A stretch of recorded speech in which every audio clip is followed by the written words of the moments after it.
Donc lorsqu'on réfléchit un petit peu aux différentes molécules hydrophiles, hydrophobes qu'on a dans le corps, on peut parfois se retrouver avec des molécules qui sont administrées sous forme d'un précurseur, parce qu'elles sont peut-être plus faciles à être ingérées.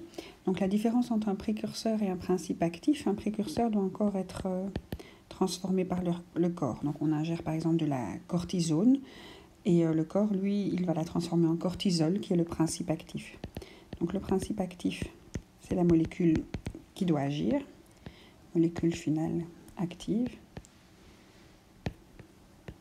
Parfois, il y a des médicaments qui sont ces molécules déjà toutes prêtes. Et un précurseur, c'est une molécule qui doit être transformée dans le corps en principe actif par des enzymes du corps. En principe actif par des enzymes naturellement. Voilà, alors la deuxième question porte sur une petite séquence de protéines. Alors, chaque partie de protéine, c'est en fait des acides aminés. Une protéine est une chaîne d'acides aminés. Et ici, il y en a 5. Donc, il y a un premier qui va de là jusque-là, un deuxième qui va de là jusque-là, un troisième qui va de là jusque-là, un quatrième et un cinquième. Donc, on voit qu'à tout à l'avant, on a la fonction amine ionisée. Normalement, c'est NH2 qu'on écrit, mais elle peut prendre un petit peu d'acidité. Et à la fin, on a une fonction acide ionisée. Et tout le long de la séquence, les acides et les amines ont été liés par une condensation. Et la fonction qu'ils ont formée lorsqu'ils ont été liés, c'est une fonction amide. Donc il y a chaque fois des amides, le lien peptidique, qui vient de la condensation des acides aminés.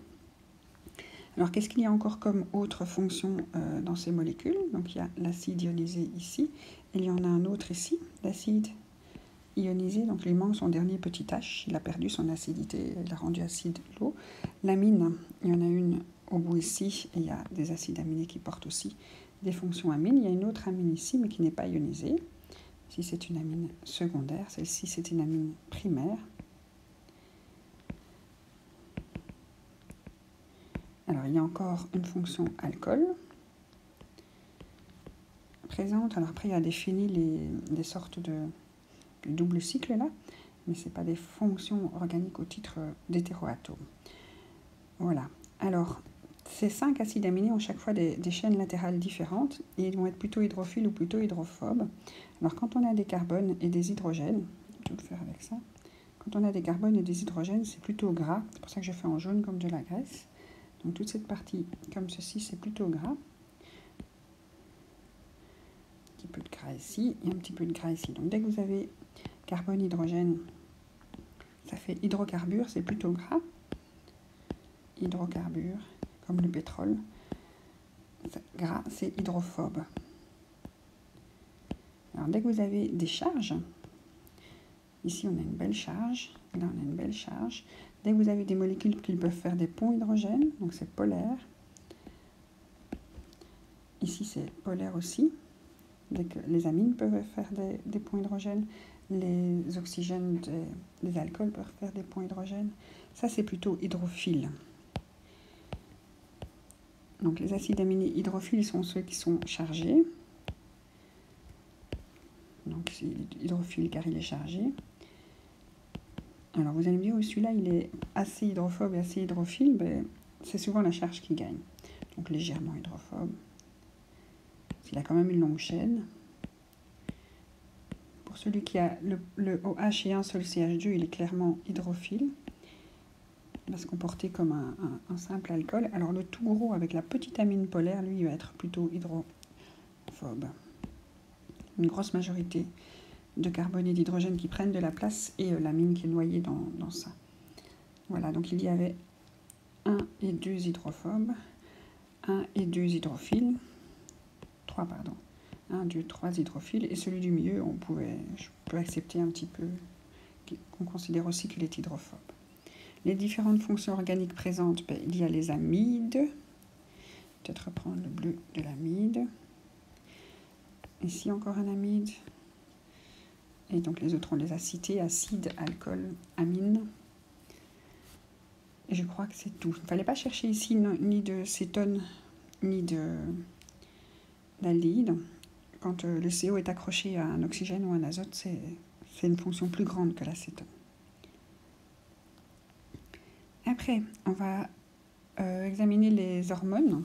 Donc cette hormone dont le trajet est décrit ici est plutôt une hydrophile. Alors comment est-ce qu'on peut repérer que c'est une hydrophile?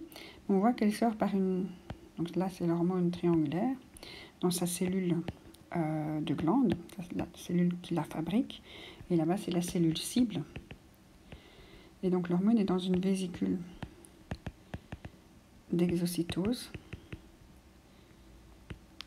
Elle sort dans le sang, elle est libre dans le sang, donc elle est soluble. Soluble. Donc ça c'est bien une hydrophile. Elle a son récepteur membranaire, extracellulaire. Elle ne rentre pas dans la cellule.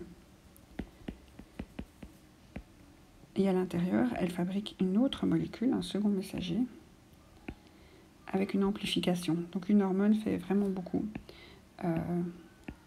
de second messager. Donc ça, c'est ce qui est dessiné.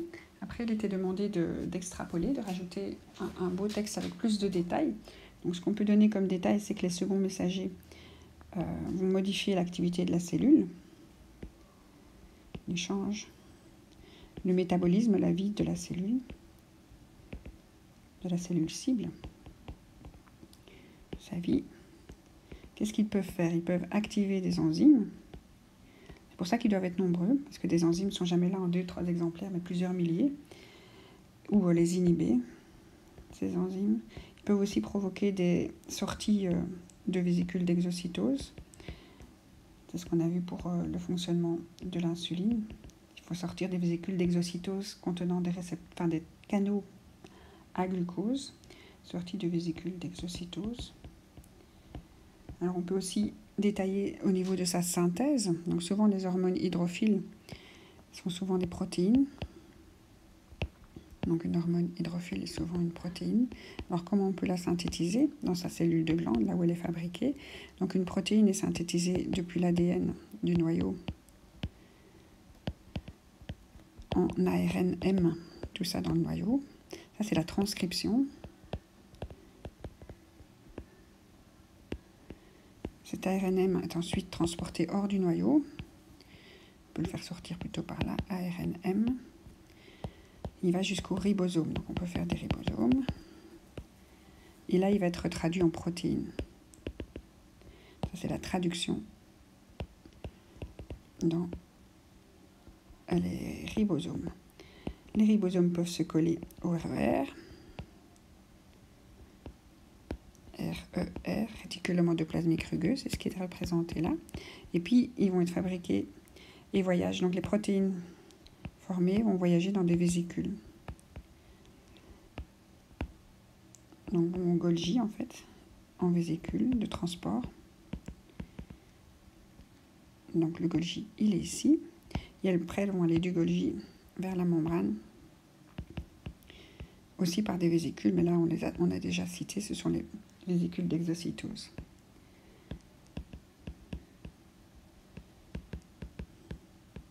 Voilà, donc on peut détailler la synthèse dans la cellule de glande, on peut détailler ce qui se passe dans la cellule cible.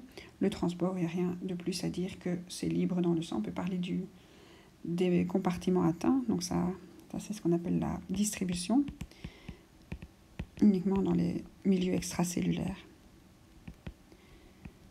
Donc le sang, environ 6 litres, et pas les 60 litres d'un corps. Avec S. Alors la question suivante portait sur la glycémie, et on a représenté une molécule en forme d'hexagone, c'est simplement un glucose. Et quand tous les hexagones sont accrochés en une grande molécule, un polymère de glucose, chez l'homme c'est le glycogène, chez les plantes ce sont plutôt de l'amidon. Alors le phénomène qui est représenté par la flèche avec le petit enzyme quand on fabrique du glycogène à partir de glucose, c'est la glycogénogenèse. Et quand on va dans l'autre sens, que le glycogène relibère du glucose, c'est la glycogénolyse. À ne pas confondre avec la glycolyse, qui est la destruction du sucre en CO2 et en ATP. Alors, on peut se passer une glycogénogenèse. On peut fabriquer du glycogène dans le foie et dans le muscle. la glycogénolyse se passera uniquement dans le foie. C'est le seul organe qui relibère le sucre, le muscle l'utilisant sur place. Alors, qu'est-ce qui va déclencher, quelle hormone va déclencher une glycogénogenèse?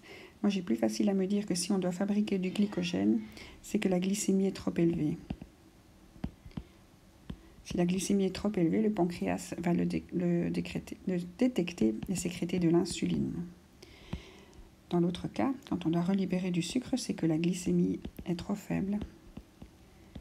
Et donc, c'est le glucagon, l'hormone qui permet au foie de relibérer le glucose, qui donne le signal au foie de relibérer le glucose.